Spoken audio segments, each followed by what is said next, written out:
আমি পারমিতা চাকমা, মাস্টার্সে চট্টগ্রাম বিশ্ববিদ্যালয়। আপনি দেশে আসার পরপরই হচ্ছে পাহাড় এবং সমতল সবাইকে নিয়ে একসাথে দেশ গড়ার কথা বলেছিলেন। সেক্ষেত্রে বাংলাদেশ যেহেতু বহুজাতি ভিত্তিক দেশ, সেক্ষেত্রে আমি একজন চাকমা নারী প্রতিনিধিত্ব করি এবং আমি আদিবাসী হিসেবে পরিচয় দিতে স্বাচ্ছন্দ্য বোধ করি। তো এক্ষেত্রে আদিবাসী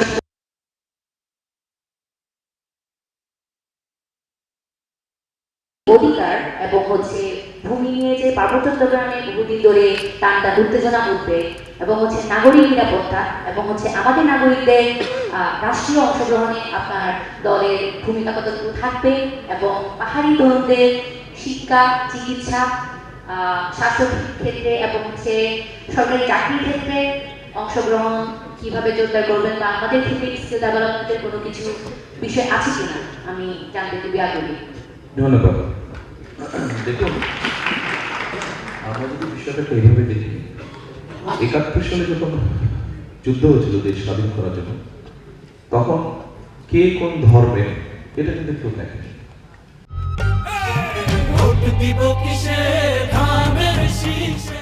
আবার কে সমতল বা কে পাহাড়ের এটা কেউ দেখেনি। ঠিক একইভাবে 2024 সালে যখন আন্দোলন হতো, ঠিক সেই সময়ও কে কোন ধর্মের কেউ দেখেনি। ঠিক একইভাবে কে কোন সমতলের বা কে পাহাড়ি সেটাও কেউ দেখে নাই। So as long you are Bangladeshi, একজন সমতলের আপনার মতন তরুণ প্রজন্মের সদস্য যেই সুবিধা পাবে, পাহাড়ের অঞ্চলের মানুষ হয়ে আপনি সেম সুবিধা পাবেন। আপনার যোগ্যতার ভিত্তিতে আপনি যাবেন। কারণ আন্দোলন যখন শুরু হলো 2024 সালে, এটা তো কোটা প্রথা বাতিল দিয়ে শুরু হয়েছে।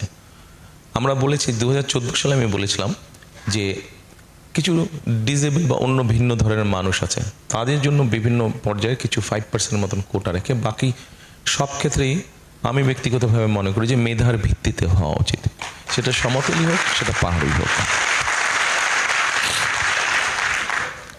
হ্যাঁ, সরি, কেন হবে না? আপনি বাংলাদেশি না? আছে,